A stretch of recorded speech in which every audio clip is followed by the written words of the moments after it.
نحمده ونصلي على رسوله الكريم اما بعد فاعوذ بالله من الشيطان الرجيم بسم الله الرحمن الرحيم رب اشرح لي صدري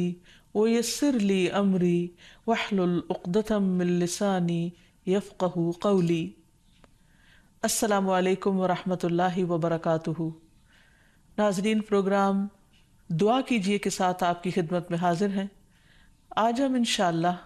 جادو سے حفاظت کی دعاؤں کے موضوع پر آپ سے گفتگو کریں گے۔ جادو ہو یا کسی بھی قسم کی کوئی اور تکلیف، انسان کو ہمیشہ اپنے رب کی طرف رجوع کرنا چاہیے، کیونکہ ہر مشکل کا حل، ہر تکلیف سے نجات دینے کی طاقت صرف اس کے پاس ہے، کسی اور کے پاس نہیں۔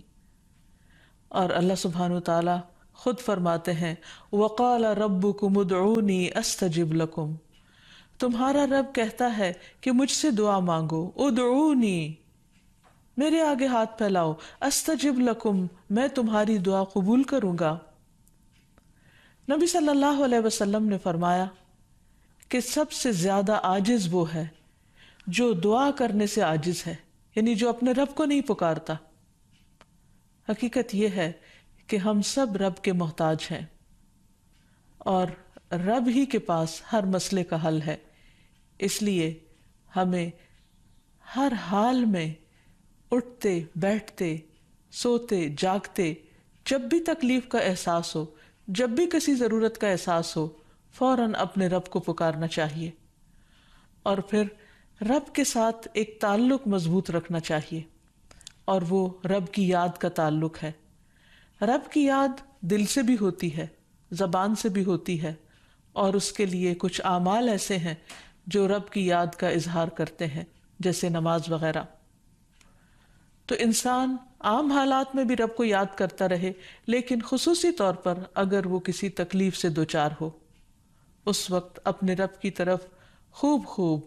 دل لگا کر دعائیں کرے، رجوع کرے اور اپنے رب سے مانگے۔ اللہ سبحانہ وتعالی بندے کی دعا ہر وقت قبول کرتا ہے، لیکن اگر کوئی تکلیف یا بیماری ہو یا جادو کی شکایت ہو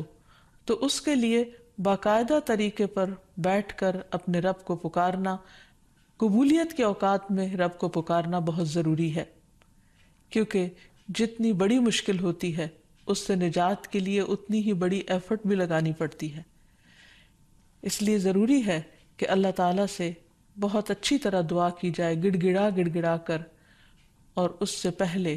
اللہ تعالیٰ کی حمد و ثنا اور تعریف کے کلمات کہنا نہ بھولیے۔ سبحان اللہ والحمد للہ ولا الہ الا اللہ واللہ اکبر ولا حول ولا قوة الا باللہ۔ سبحان اللہ، پاک ہے اللہ، اللہ ہی کی تسبیح ہے، والحمد للہ، اب سب تعریف اللہ کے لیے ہے، ولا الہ الا اللہ، اور نہیں کوئی الہ مگر اللہ، واللہ اکبر، اور اللہ سب سے بڑا ہے، ولا حول ولا قوة الا باللہ، اور کسی قسم کی نیکی کرنے کی طاقت اور گناہ سے بچنے کی طاقت نہیں انسان کے پاس مگر اللہ ہی کی مدد سے۔ اسی طرح کسی بھی تکلیف اور کسی بھی بیماری سے نجات صرف اللہ سبحانہ وتعالیٰ کی مدد سے ہی ہو سکتی ہے۔ تو جہاں تک جادو کا تعلق ہے تو اس سلسلے میں یاد رکھیے کہ جادو کے بہرحال اپنے اثرات ہوتے ہیں مگر بإذن اللہ، اور اس سلسلے میں ہمیں یہ بھی یاد رہے کہ جادو کے اثرات نبی صلی اللہ علیہ وسلم پر بھی ہوئے تھے۔ حضرت عائشہ فرماتی ہیں کہ نبی صلی اللہ علیہ وسلم پر جادو کیا گیا اور اس کا اثر یہ ہوا تھا کہ آپ خیال فرماتے کہ کوئی کام آپ کر چکے ہیں، حالانکہ وہ کام ابھی آپ نے نہ کیا ہوتا، لیکن اس جادو کا کوئی تعلق نبی صلی اللہ علیہ وسلم کے فرائض منصبی سے نہیں تھا، یعنی آپ کے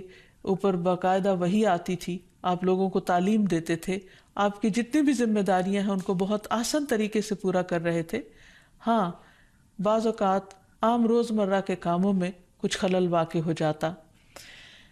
اسی طرح حضرت عائشہ رضی اللہ تعالی عنہا پر بھی جادو کیا گیا۔ اس سلسلے میں عمرہ جو ان کی شاگرد ہیں وہ کہتی ہیں کہ ایک مرتبہ حضرت عائشہ بیمار ہو گئیں اور ان کی بیماری کا دورانیہ بہت لمبا ہو گیا، یعنی وہ ٹھیک نہیں ہو رہی تھی۔ اسی دوران مدینہ منورہ میں ایک طبیب آیا یعنی علاج معالجہ کرنے والا۔ تو حضرت عائشہ کے بھتیجے ان کے پاس گئے اور انہوں نے حضرت عائشہ کا نام لیے بغیر ان کی ساری علامات بتائیں کہ وہ کس قسم کی تکلیف میں مبتلا ہیں، اور ان سے پوچھا کہ یہ کس قسم کی بیماری ہے۔ تو اس طبیب نے کہا کہ جس عورت کے بارے میں یہ علامات بتائی جا رہی ہیں ان پر کسی نے جادو کیا ہے۔ بہرحال تحقیق کرنے پر پتہ چلا کہ حضرت عائشہ کی ایک باندی تھی جس کے ساتھ انہوں نے یہ وعدہ کیا تھا کہ وہ ان کی وفات کے بعد آزاد ہوں گی۔ تو اس باندی نے آپ پر جادو کر دیا تاکہ حضرت عائشہ کی وفات جلد ہو جائے اور وہ آزاد ہو سکے۔ بہرحال اس کے بعد حضرت عائشہ نے اس کو عربوں کے ایک مضبوط قبیلے کے ہاتھوں بیچ دیا اور اس کی قیمت کے بدلے ایک اور غلام کو آزاد کر دیا۔ تو اس واقعے سے بھی پتہ چلتا ہے کہ بہرحال جادو برحق ہے، یعنی جادو ایک اثر رکھتا ہے۔ برحق ہونے کا مطلب یہ نہیں کہ اس کا کرنا درست ہے، ہرگز نہیں، بلکہ جادو تو کفر ہے، جادو تو کبیرہ گناہوں میں سے ایک گناہ ہے، لیکن لوگ بہت سے اور کبیرہ گناہوں کی طرح